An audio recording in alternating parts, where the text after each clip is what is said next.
In the grim darkness of the far future, there are forgotten stories. Welcome to Alex Gordon Audios. Welcome back, followers of the Warmaster. In our last chapter, the Protectorate stood on the brink of annihilation, facing the unholy sermon of the Brotherhood of Darkness. Besieged on the ground and boarded in the void, Warmaster Cain made a choice born of desperation. He ordered the firing of the fist of the Liberator. Now, we witness the consequences of that reality-shattering decision. The Brotherhood's flagship is gone, but victory has come at an impossible price. A wound has been torn in the fabric of space, and while the enemy retreats, they do not leave empty-handed. A prize of terrible power has been stolen. The chase is on. Join us as we plunge head first into the chaotic aftermath. In Warmaster of Chaos Part 32. Morin of the Volkihar Coven struggled, but the chainsword through his chest pinned him against the deck. Around him, the rest of his Cassandran PDF unit was laying in pieces, butchered by the towering figure in black armor, currently in the process of killing him. The engagement barely deserved the name of battle. They had been woefully outgunned by their transhuman opponents, with Morin the only one who had been able to survive the initial volley. He felt no pride from that fact, only shame and regret that he'd led them to their deaths. For as long as he'd possessed his gifts, Morin had wondered by the leaders of the covens were content to keep their influence restricted to Cassandran. The superiority of the vampires over their human herds was obvious, yet the decree of the ancients was that they would remain within the Cassandran system and take all precautions to hide their existence from the rest of the galaxy. Like every Volkihar worthy of the gift, he had chafed against these restrictions, even as he obeyed them unfailingly. Now he knew why this diktat existed, and the wisdom behind it. No vampire short of an elder could match the Astartes when it came to pure martial prowess. He had barely been able to scratch the armor of one of the black-armored killers before being impaled, and it was only his coven's talent for endurance that was keeping him alive, though that wouldn't last much longer, he suspected. In a raw contest of physical strength, perhaps he might have matched them, but the renegade transhumans moved with the kind of preternatural speed he was more used to seeing from the Moroi or the Turel back home, and not when they were wearing a bulky suit of power armor. Whatever genecraft had gone into creating the Space Marines, clearly the Emperor had known what he was doing, though not enough to keep his creations from turning on him and his Imperium, much to everyone's chagrin. "Interesting," said the Chaos Marine, who loomed over the pinned form of the Volkihar vampire. "It has been a long time since we've seen one of your kind, little blood drinker. What motivated you to leave your homeworld, I wonder?" "Go to hell," Morin spat along with a gobbet of blood. The Dark Brother chuckled. "I have already been there, little leech." He twisted the chainsword, and Morin, to his shame, couldn't keep himself from screaming in agony as the adamantium teeth bit into his flesh. When his vision cleared, it was filled by the muzzle of a demon-mouthed bolter aimed straight between his eyes. "Now, answer my question, and this can be over quickly." "I will tell you this much, and nothing more," Morin snarled. "No matter what happens to me, Lady Akivasha will destroy you." Sure, the Astartes were fast, strong, and resilient, but the Volkihar Ancient had them outmatched in every single one of these categories, to say nothing of her more esoteric abilities. "Is that so?" The heretic thing still sounded amused, and this filled Morin with enough rage to push down his fear at the imminence of his demise. "We shall see. Farewell, little leech." Then the bolter fired, and there was nothing but darkness. On the bridge of the Sightless Godling, Zethu, sorcerer, lord of the Brotherhood of Darkness, heard the click of a new vox channel being opened with his armor. The rune of the caller glowed in the corner of his vision. Brother Engus of the 6th Psalm, one of the warriors deployed to the Worldwounder. Strange. The 6th Psalm wasn't affected to one of the priority targets. Their role was to sow chaos aboard the rogue trader vessel and provide a distraction for the other strike teams. Why was Engus contacting him? He blink-clicked the link open. "What is it, brother?" "Lord Zethu," the youngblood said, "I've just encountered a Cassandran vampire. It has been dealt with, but before it mentioned one, Lady Akivasha. Does the name mean anything to you?" Zethu straightened inside his armor as old, unpleasant memories were dredged from the depths of his eidetic memory. As a matter of fact, it does. He paused, checked that there was nothing else going on that required his immediate attention, then added, "Wait a moment." The sorcerer sat down in a meditative pose, closed his eyes, and, with a minute effort of will, cast his mind out into the etheric tides toward the sphere of Torredon Majoris, which blazed with the soul fire of its billion-strong population. His spirit plunged into the brain of one of the Shriven the Brotherhood had unleashed on Torredon Majoris, specifically one of those currently assaulting the Protectorate position around the Grand Cathedral. Looking through the wretch's eyes, Zethu saw Cain cut a bloody swathe through the cultist horde. In a suit of overly grandiose power armor, the size of a dreadnought.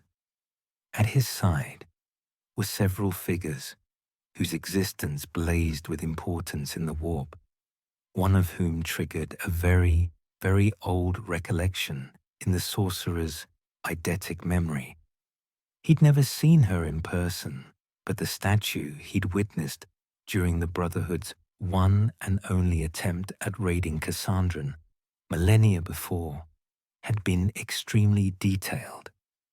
Well, well, well, Zethu mused to himself as he ripped his awareness out of the cultist's mind, killing them in the process, and back to his body on the Sightless Godling's bridge. How interesting. "My lord?" asked Engus. "Right." The Vox channel was still open. "Continue your operation, brother," the sorcerer ordered. "The only vampire you'd need to worry about is on the planet at the moment. You did well to contact me with this information. I will inform Lord Astyanath of this development." "Understood, my lord." The Voxling clicked dead, and Zethu stood up. Like he'd told Engus, this revelation shouldn't change the Brotherhood's immediate plans too much. This Akivasha was still on the planet along with Cain. And if there was another elder abhuman aboard the Worldwounder, then surely they would have made their presence known by now. But Astyanath still needed to be informed, as dealing with the heretic would be more challenging if he had such a being at his side. Difficult, but not impossible. He smiled as he reminded himself. All things were possible through the blessings of the dark gods. After all, he was halfway across the bridge and to the throne of the Dark Apostle when every single one of his infernal contracts suddenly started howling in warning. Once, the shipmaster of the Sightless Godling had been mortal, but that had been thousands of years ago. He had long since fused with the vessel completely and continued to serve the Brotherhood as faithfully as he had ever since then. Chaplain Astyanath had pulled him out of the rubble of a loyalist cruiser and introduced him to the glory of the Pantheon. The shipmaster was aware of everything happening on the Sightless Godling as well as around it, with a clarity and intensity his feeble human senses could never have dreamt of.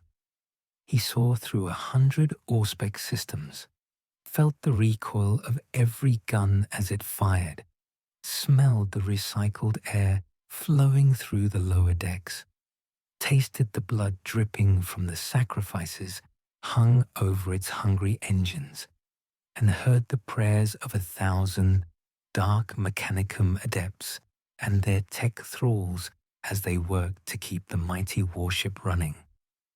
His was the power to raise cities and break worlds, the reward for his many years of service to the ruinous powers. And he had done so many, many times. For hundreds of years, the shipmaster had served the Brotherhood of Darkness in this fashion. In that time, he had destroyed Imperial and Xenos ships alike, always following his master's orders without failure or question.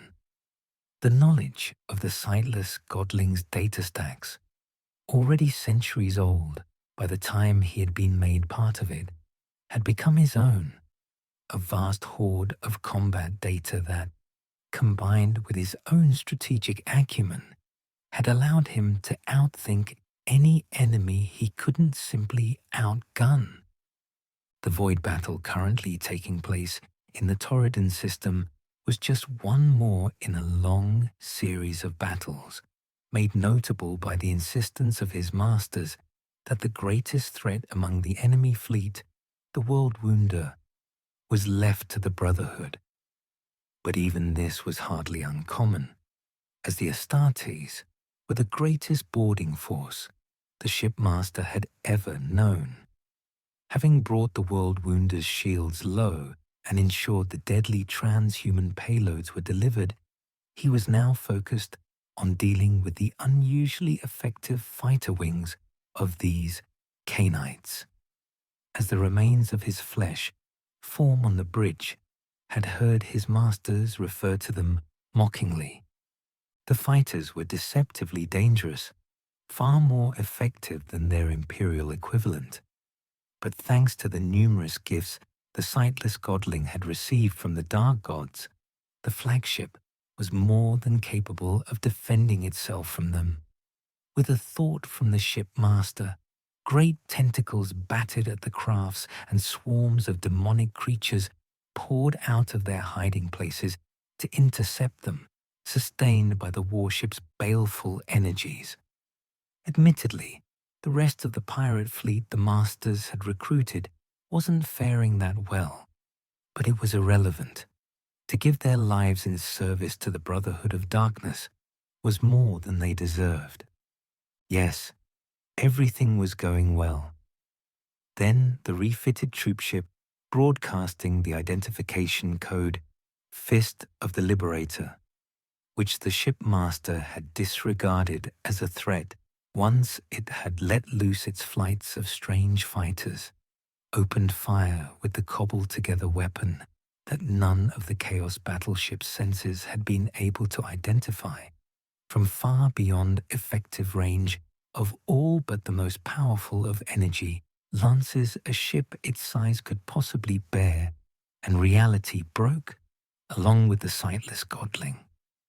The shipmaster's final moments, before his consciousness was finally extinguished, were spent in abject shock and confusion, unable to process what his fragmented perceptions were feeding to his diffuse mind. In the void around Torredon Majoris, the Sightless Godling was obliterated. Unlike the Drukhari ship Dark Tormentor, which had been completely annihilated by the Fist of the Liberator, the bulkier construction of the Astartes battleship meant that some of its megastructure survived, broken into a handful of monolith pieces that drifted away from the point of impact. But nobody, not even the most optimistic scavenger crew, could have looked at the debris ejected from the battleship's destruction as anything but mere flotsam. Meanwhile, a hole in reality several kilometers wide formed where the battleship had been hit, far larger than the Liberator's fire that still blazed in the heavens of Slawkenberg as a result of the previous firing of the fist of the Liberator's experimental superweapon. Aboard the Protectorate vessel, those Borgs, not occupied with putting down sudden fires and making hasty repairs to their ill-understood superweapon to keep it from malfunctioning catastrophically, directed the ship's auspex to the anomaly, curiosity, battling with dread within their cogitator-augmented minds. Instead of the warp or some other eldritch realm, they saw stars. Stars that they soon realized were familiar to them. Moments later, a transmission came over the Ansible, straight from Slawkenberg, claiming that the Liberator's fire had suddenly expanded, while the Vox network of Torredon was suddenly inundated with civilian activity from the Protectorate's capital world. Soon, the truth dawned on the bringers of renewed greatness. Somehow, while destroying the Sightless Godling, they had opened a portal between Torredon and Slawkenberg, something which had only existed before in the most advanced theories of the Protectorate cults. Pieces of the broken Astartes flagship were drifting through the opening, and after a few minutes of scanning, a singular Cain wing passed from Slawkenberg to Torredon, crossing untold light years in a single instant. Once the pilot reported to side effects, the warship Last Laugh began moving from its anchoring in Slawkenberg's orbit, engines pushing at full speed as it sailed straight for the portal.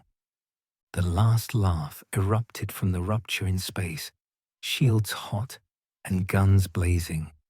Flights of Cain wings emerged from its landing bays, already aware of the greater strategic situation, thanks to the instantaneous communications made possible by the wonders of the Ansible network. Fresh from its inauguration and renaming ceremony, the Last Laugh was eager to join the fray against the remaining vessels sworn to the Brotherhood of Darkness. Warpsmith Cylix grinned under his helmet as the doors of the vault slowly swung open. Breaking into the treasure chambers of a rogue trader dynasty was a rare pleasure, even for so venerable a warrior of the Long War as he, and he savored it as such. The room was full of treasures from all across the segmentum, with gently humming stasis fields covering several of them. Cylix saw Xenos trophies and relics, a few Eldar soulstones, and a collection of occult artifacts that would have been of great interest to the Brotherhood's warp weavers. Certainly, he himself was tempted by the pieces of archaeotech on display. But his mission was clear, and fortunately its target was obvious. The Shadowlight had been brought into the vaults of the Van Yastabal only recently, and it stood on a pedestal close at hand, behind a stasis field that, despite its security being no doubt top of the line, would be no match for the Warpsmith. "Bring the container," he ordered, and Orazo of the Fourth Psalm followed him into the vault. The young warrior was holding a large cube of black metal engraved with sorcerer's sigils. Extending a mechadendrite, Cylix connected to the stasis field's control panel and, after forcing its machine spirit into submission, turned it off. Immediately, he felt the Shadowlight's immense power press upon him. Raw warp energy was reaching to his flesh inside his armor, despite the numerous layers of protection he'd added to it over the millennia. He gritted his teeth, willing his body to remain into shape, and growled, "Now!" Ureso brought the box down and slammed it closed, sealing the Shadowlight away. The pressure vanished, and Cylix whispered a prayer of thanks to the dark gods, which was promptly echoed by the young bloods who had accompanied him. No sooner had the container been sealed, however, that the entire room shook violently. It was as if the Worldwounder had just been hit, except Cylix hadn't heard anything to indicate that was the case. And after millennia of void warfare, the Warpsmith knew the music of space battles like few other souls in the galaxy. "Cylix," said the voice of Dark Apostle Astronath over the long-range vox. There was something unusual about the voice of the Warpsmith's liege. After a few seconds, Cylix realized that the Dark Apostle sounded winded, something which hadn't happened as far as he could remember. "Yes, my lord?" he asked. "The Sightless Godling has been destroyed." This broadcast has been paused by inquisitorial decree. Your loyalty is being monitored. Subscribe to this channel to continue receiving sanctioned lore. Failure to comply will be noted.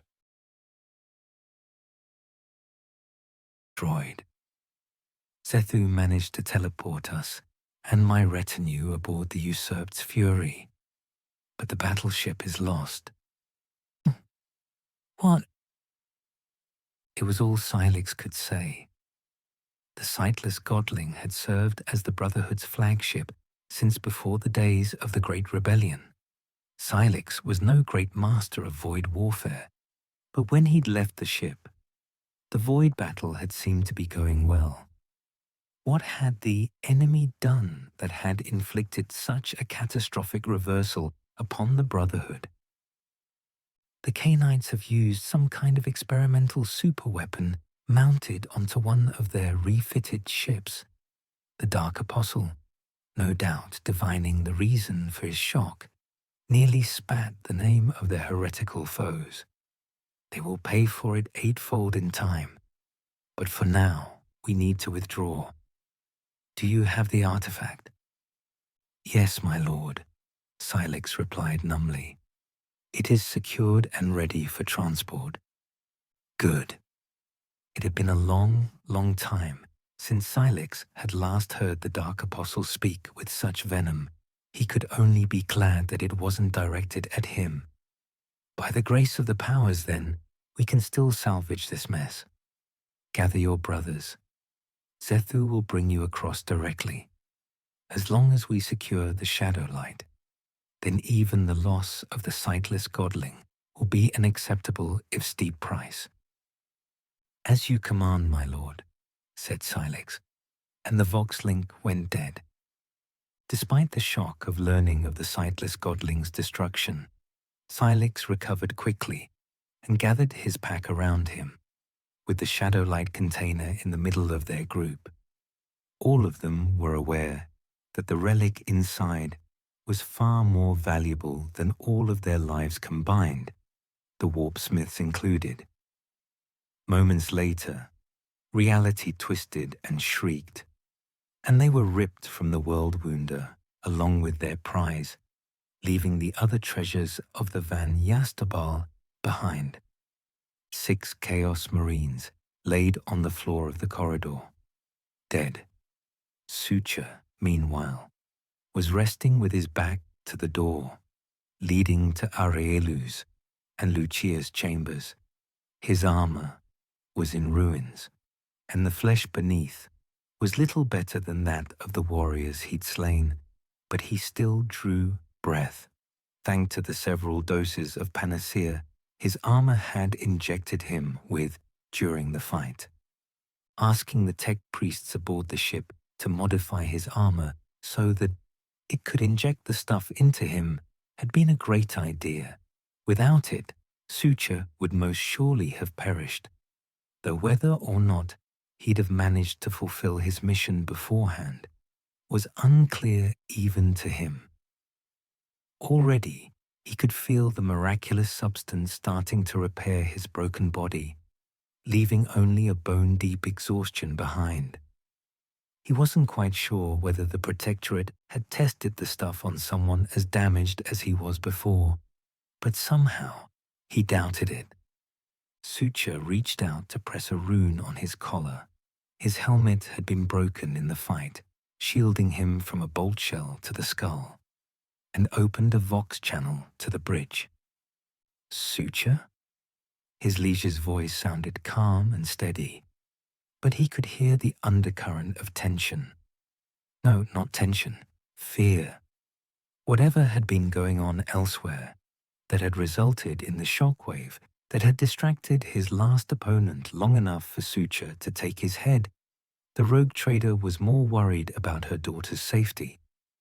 Lady Van Yastabal, he breathed out. Lucia is safe. They didn't get past me. Thank you, Suture. You're welcome. Also, could you please send a Medicaid to my location? I think I'm about to pass out. The panacea is a wonder, but it seems even it has its limits. Of course, Arelu began, but whatever else she said, Suture didn't hear it, for his Susan membrane finally triggered in response to the trauma his body had gone through, even though most of it was already healed. Clearly, the Emperor hadn't thought to take the panacea into account when designing his space marines, and he fell into a deep slumber. It was with mixed feelings that I walked down the ramp of the gunship and onto the deck of the Worldwounder, my retinue following behind me. There had been no Chaos Marines on Torredon Majoris, not a single one. At the time, while fighting the crazed hordes of the Shriven, I'd been thankful for that fact, but my paranoia hadn't let up, reminding me that the enemy I couldn't see was much more likely to get me than the one I could. Now I knew why we hadn't faced the Dark Brothers on the ground. They'd been focused on the Void battle. Despite Astionarth's words about punishing me for my heresy, the ground war had only ever been a sideshow. Oh, I had no doubt that the Brotherhood had fully intended to go through with their declared goal of enslaving the entire population of the Hive World to the ruinous powers and subject me to some unspeakable fate. But the fact that they'd boarded the Worldwounder instead of joining the Shriven was telling of their priorities. After the destruction of their flagship and the arrival of the last laugh through the portal right in the middle of their formation, the Brotherhood and their thralls had withdrawn from Torredon, plunging into the warp as soon as they were clear of the planet's gravity well in what I was pretty sure had been an absurdly dangerous jump. Initially, I had celebrated, not believing my luck, but Arelu's Vox call had soon put a damper on that. The Worldwounder had been boarded, and she had bad news she wished to tell me in person. The way the battle had ended as well only added to my headaches.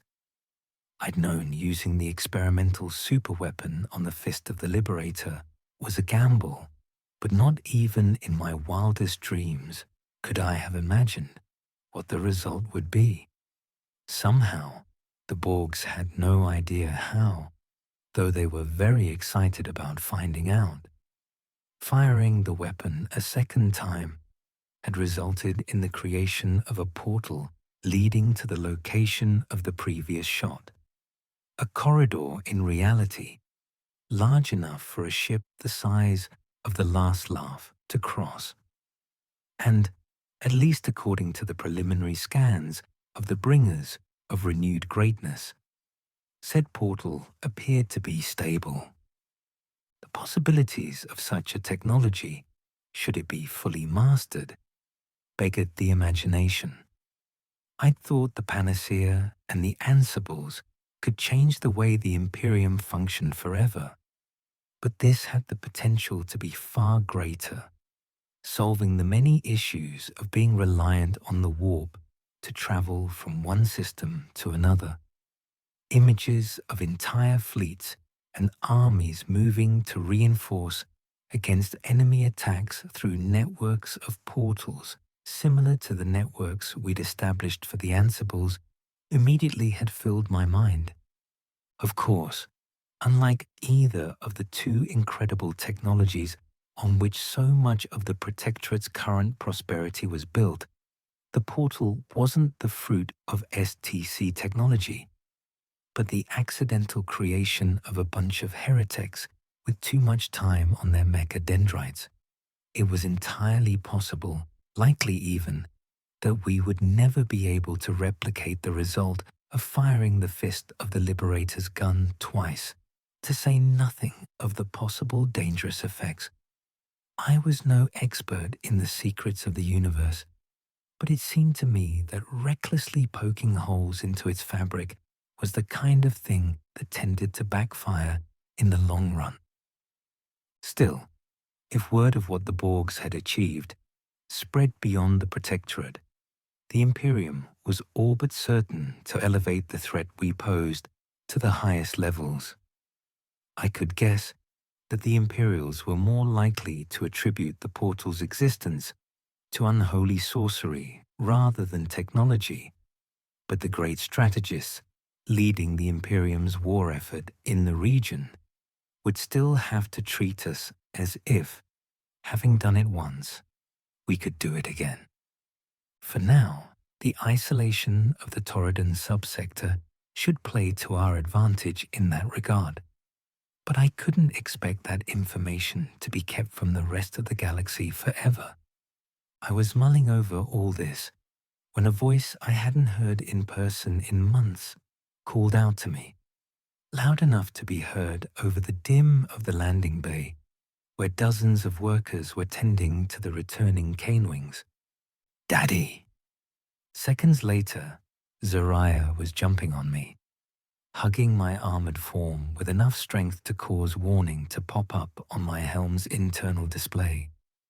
Power armor wasn't exactly designed to return a hug, but I did my best. "Hello, Z," I said, as she nuzzled her head into my armor's gorget, reminding me incongruously of Alcides, who, I saw, was following behind her, walking toward me at a more sedate pace. The fact that the Mega Felid showed absolutely no sign of being tense or worried despite the cacophony, or the presence of the likes of Akivasha or Althea, Hector and Militia, I was willing to give him a pass on account of familiarity, was further proof that whatever treatment his original master had used to remove his aggression had been more than successful.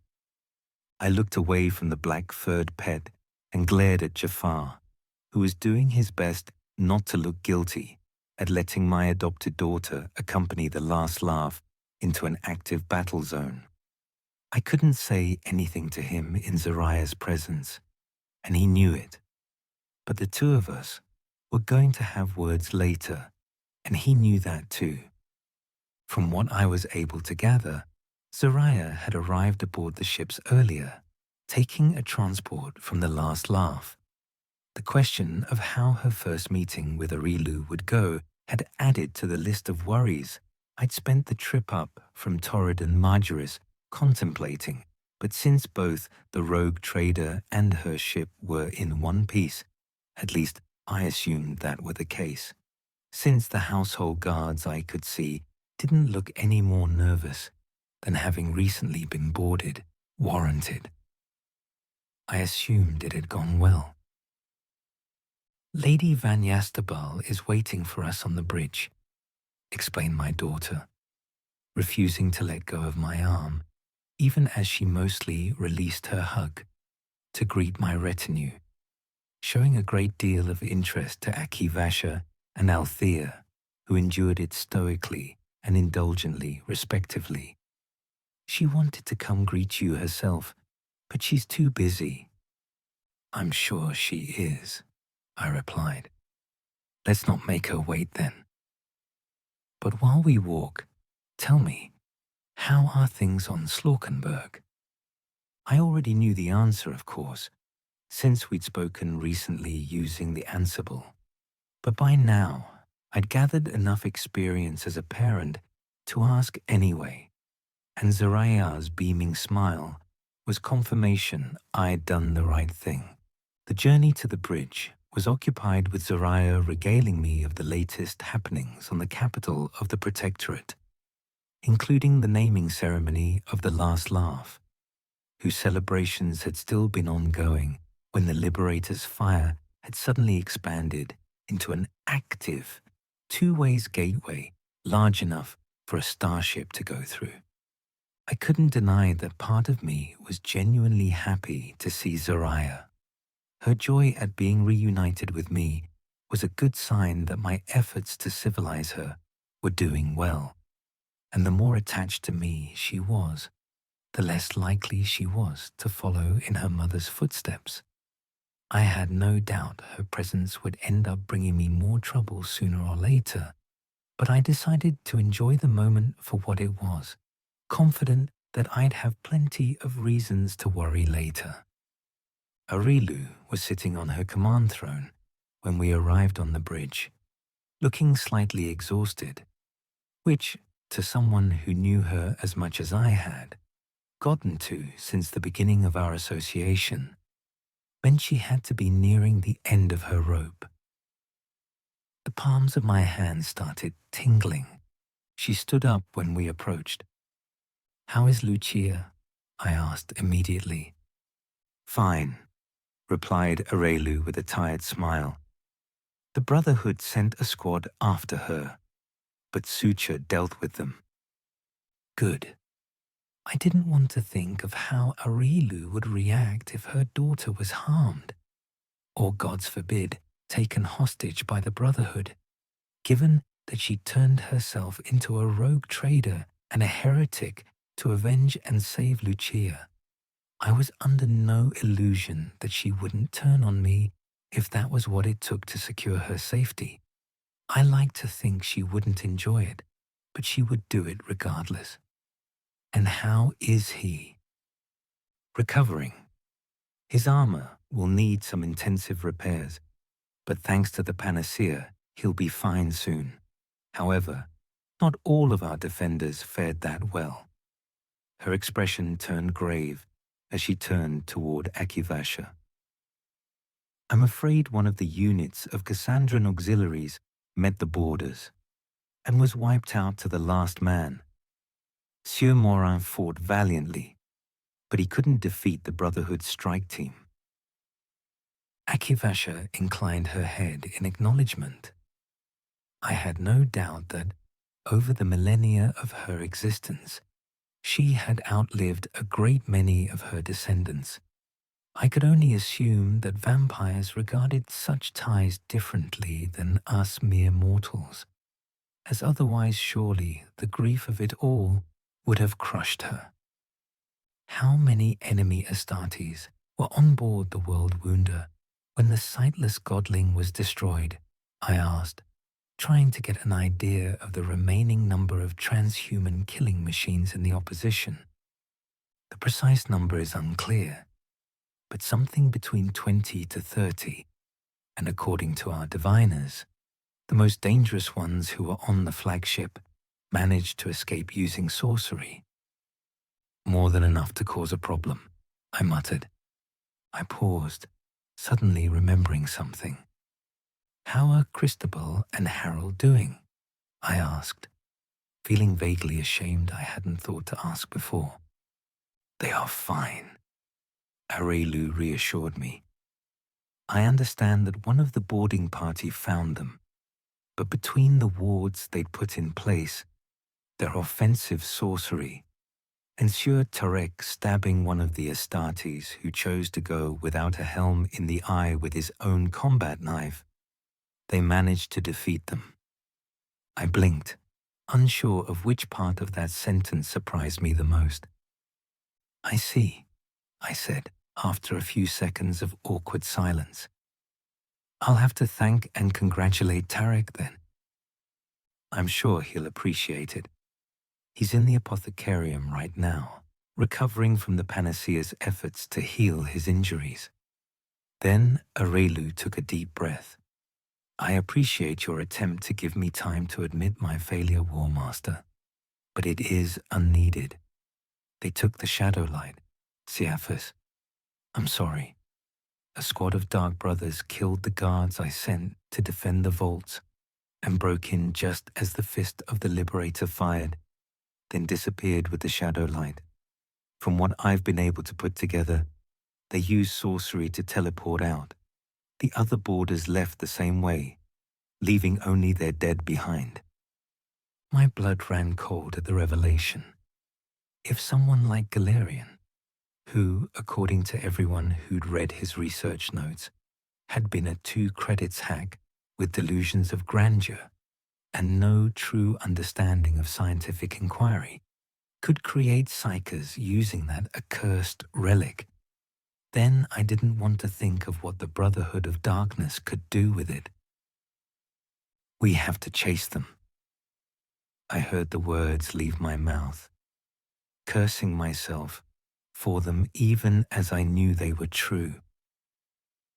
Even though we destroyed their flagship, Torredon won't ever be safe while they are still out there, and as long as they have the Shadowlight, neither will the Protectorate. It won't be easy, Arelu warned me. They jumped into the warp far too close to the planet's gravity well. My navigator told me that the warp is in turmoil, and that they sailed straight toward the warp storms instead of one of the stable routes. I see. Then there is no time to lose, and I knew just what I needed to deal with first. Soraya, I said, turning to look at her. You can't come with us. You will be going back to Slawkenberg as soon as possible. What? My daughter yelped. Dad, I'm not going back. Yes, you are, I interrupted her, speaking as firmly as I dared to someone who could peel me out of my power armor without even trying. I'm not taking you into battle, Z, and that's final. I can accept that you were already aboard the last laugh, and that there wasn't time for you to leave the ship before it went through a fresh spatial anomaly that hadn't been tested by anything larger than a fighter. Mostly because it was already done, and I couldn't change that. But this is completely different. But I can help, she protested. I can already fight Hector, and the enemy is a bunch of Astartes like him. You need me. They aren't quite like me, young lady, said the former World Eater. Not that I don't think you could defeat any of the Brotherhood's line warriors in a straight fight, he hurried to add, as she turned to send him a glare that could have stripped the paint from his armor. But I believe your father is more worried about them using some underhanded scheme against you. That, too, I lied, smoothly. The idea hadn't even occurred to me until now, but now that the possibility had been mentioned, I definitely wasn't going to let Soraya within the same system as these lunatics. I wasn't sure which would be more dangerous in their hands, her or the Shadowlight, but I wasn't about to risk it in any case.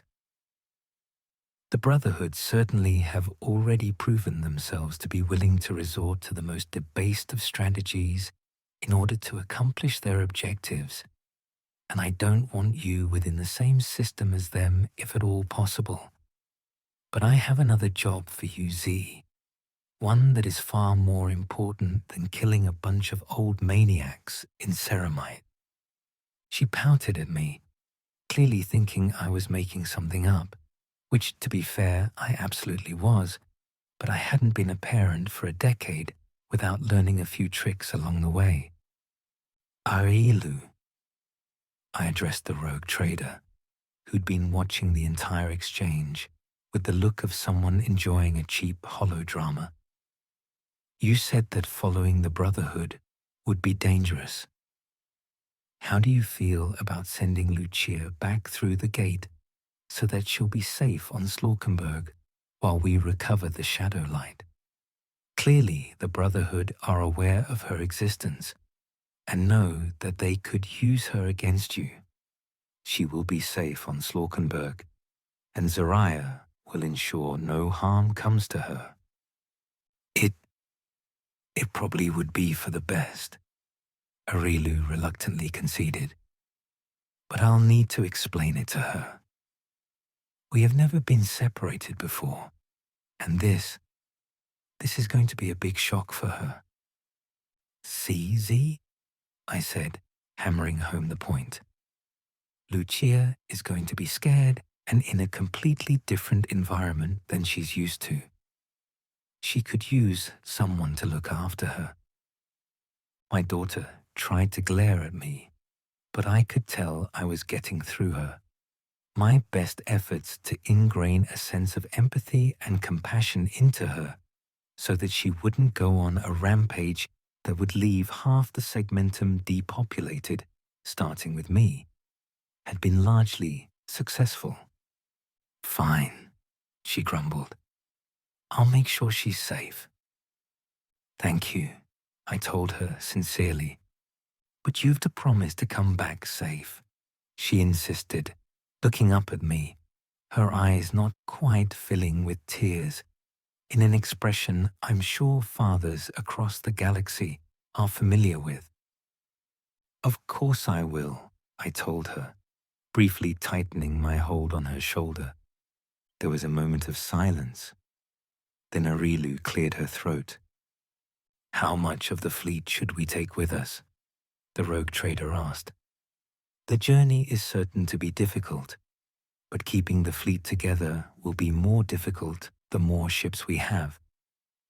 At the same time, we need enough firepower to deal with the remaining Brotherhood vessels, plus whatever defenses they will have installed at their base, assuming that is their destination. We can't bring the fist of the Liberator with us, I said after a few moments' consideration. The existence of the portal between Torredon and Slawkenberg changes too many things. For all we know, the portal gun, gods, what a thing to say, being damaged, could shut down the portal or cause it to explode. The fist needs to stay here until we know for certain bringing it into battle won't have disastrous results. Also, it is not to fire its gun under any circumstances until we understand how it works better and what it will do to the existing portal.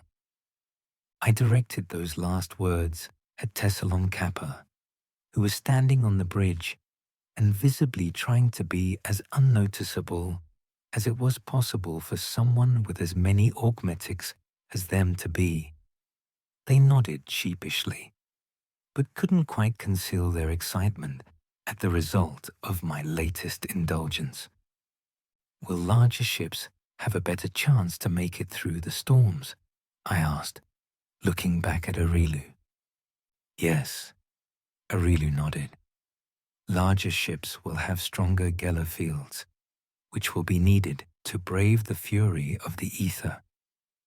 Then we'll take the last laugh with us, as well as the Rocinante and the Jewel of the Void, I decided. Move as many Cain wings as possible from the fist of the Liberator and the rest of the fleet to those ships. The rest of the fleet will remain here to assist Chief Clerk Jafar in the peaceful integration of the Beastkin into the Protectorate. as well as whatever accord ends up being struck with Torredon Majoris's leadership. Ah, the leader of the Tsinchian cults on Slawkenberg said, no doubt deducing that this was his, admittedly rather mild, but the best I could do on short notice, punishment for dragging my daughter into this mess.